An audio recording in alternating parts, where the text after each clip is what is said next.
Loïc Tassé est avec nous. Loïc, bonjour. Bonjour Benoît. Bon, ça va bien entre le Japon et les États-Unis. On part avec une bonne Mais nouvelle. comme toi, il est en train de faire un très, très beau voyage au Japon. Bon, je sais que tu n'as pas été reçu par l'empereur, je sais Non, que tu n'as pas mangé dans des palais baroques ornés d'or, non. mais il fait un beau voyage. Vraiment, là, il est très content de son voyage. Il a même mangé du riz américain au Japon, parce que tout un problème de riz. Ça a choqué un peu les Japonais d'ailleurs, parce qu'ils sont très fiers de leur riz. Il C'est un est enjeu excellent. national. Ah ouais. Mais pour faire plaisir à Donald, on lui a servi du riz américain parce que les exportateurs de riz américain veulent exporter du riz au Japon. C'est ce genre de choses. Bon, derrière tout ça, il y a des choses plus sérieuses qui se sont produites. Il a fait, entre autres, un discours à 6000 Marines dans une base américaine au sud de Tokyo. Et là-dedans, comme d'habitude, il a divagué, il a dit à peu près n'importe quoi, mais une des choses que les journalistes ont retenues, qui rapportent ça, c'est que il a quand même dit qu'il allait utiliser l'armée américaine beaucoup plus désormais, pas juste la garde nationale dans les villes, etc. Donc, il y a vraiment une volonté très, très belliqueuse de Donald. Bon, cela étant dit, il n'allait pas là pour ça, il allait là pour des accords sur le nucléaire, sur les terres rares en particulier.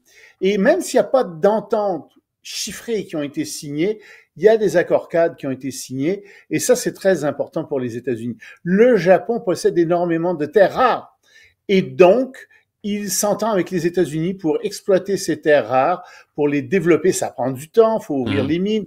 Mais tu sais, on a vu la même chose avec les pays de l'ASEAN hier, avant-hier, et puis avec le Brésil aussi, l'Australie. Donc, les États-Unis vont élargir leurs fournisseurs de terres rares, ce qui est une excellente chose et ce qui montre finalement que Xi Jinping a fait une erreur en essayant d'arrêter ces exportations de terres rares pour à des fins militaires ou à des fins de production de voitures non chinoises. Grosse erreur. Donc, premier volet, donc les terres rares, ça a bien été. Deuxième volet très intéressant, c'est le développement du nucléaire.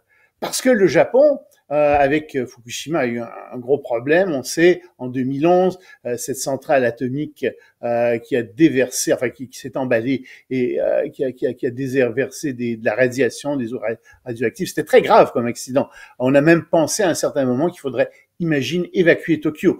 Heureusement, on s'est pas rendu là. Mais on comprend que les Japonais, depuis, sont pas très chauds à l'idée d'avoir du nucléaire. Et le nucléaire, ça devait constituer la majorité de l'énergie produite au Japon. Et donc, on a fermé des centrales, on a révisé tout ça. Ça fait donc presque 15 ans.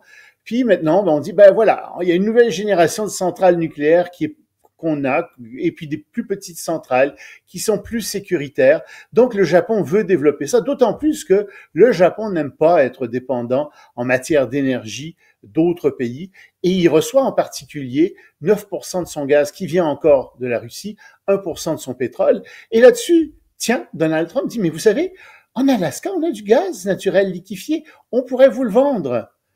Alors, ça intéresse les Japonais, mais à quel prix? Parce que les prix des Russes en ce moment sont plutôt imbattables. Donc, on est un peu là-dedans, tout le monde s'est bien entendu, tout le monde est content.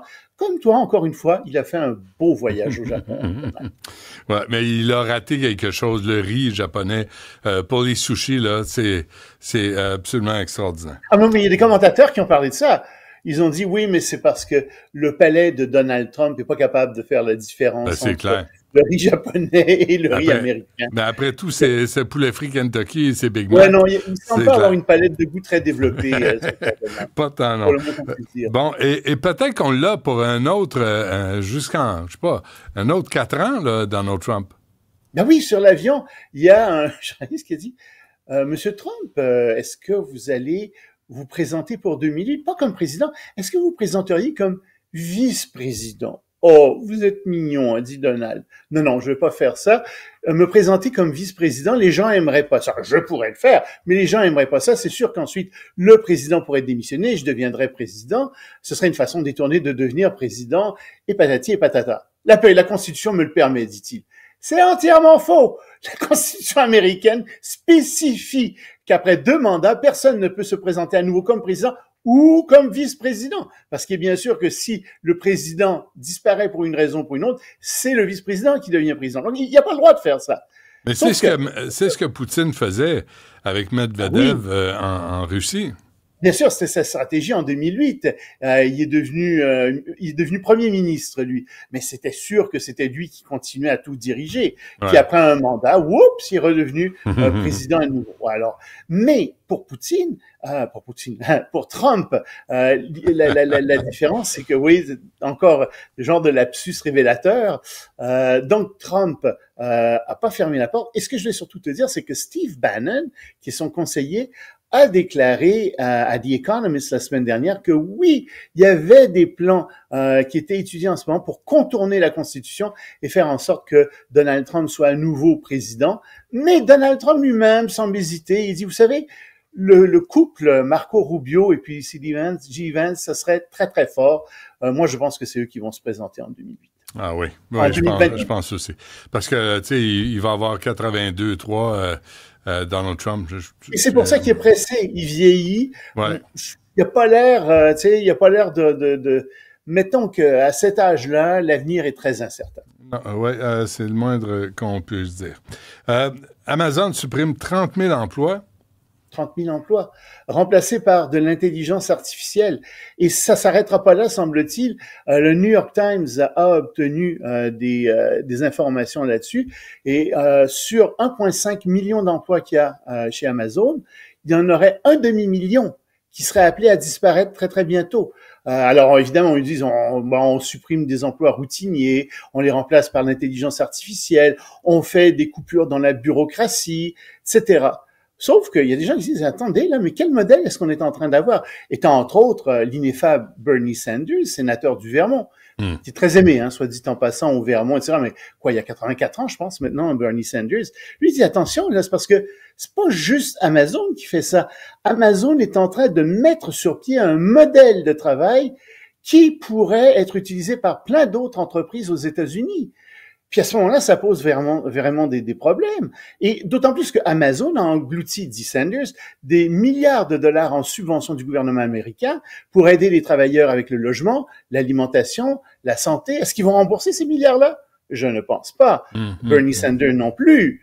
Mais le fond du problème derrière ça, c'est qui va ensuite payer les impôts? Qui va aller manger au restaurant? Qui va aller dans les magasins acheter des biens de consommation si tout d'un coup, il y a 500 000 personnes qui perdent leur emploi? Et si le même modèle se répercute à travers tous les États-Unis?